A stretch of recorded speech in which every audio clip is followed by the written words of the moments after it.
Budi Educam.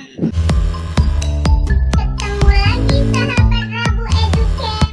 Ikut tutorial mengirim file ke link Google Drive yang diberikan dengan Android. Ayo, jangan ragu-ragu, subscribe channel ini ya dan klik tanda loncengnya. Dianggap bermanfaat, klik like, lalu share, dan jika ada pertanyaan, tulis di kolom komentar.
Demikian bahasan kita kali ini.